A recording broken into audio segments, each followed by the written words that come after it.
চাই বলো চাইয়ে। সম্প্রতি ভারতের প্রধানমন্ত্রী নরেন্দ্র মোদীর এক ভিডিও ভাইরাল হয়েছে, আর সেই ভিডিও নিয়ে সামাজিক যোগাযোগ মাধ্যমে রীতিমতো তোলপাড় অবস্থা। ভাইরাল ভিডিওটিতে দেখা যাচ্ছে আন্তর্জাতিক এক সম্মেলনে রেড কার্পেট ইভেন্টে হাতে কেটলি আর চায়ের গ্লাস নিয়ে হাঁটছেন স্যুট বুট পরা মোদী। তার পেছনে রয়েছে নানা দেশের পতাকা। হাঁটতে হাঁটতে মোদী হাঁকছেন চাই বলো চাইয়ে।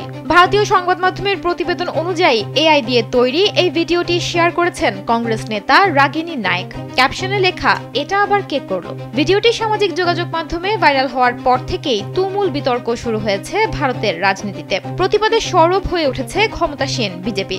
যদিও ভারতের প্রধানমন্ত্রী নরেন্দ্র মোদী নিজেকে চাওয়ালা পরিচয় দিতে পছন্দ করেন। নীল মজাদার গোলমার্ক পপস, কুড়মুড়ে বাইটে ফুরফুরে লাইফ। এর আগে দেখা গেছে বিভিন্ন রাজনৈতিক মঞ্চে নিজের ছোটবেলার পেশার পরিচয় ব্যবহার করেছেন তিনি। তবে এমন ভিডিও দেখে বেশ ক্ষুব্ধ হয়েছেন ক্ষমতাসীন বিজেপি।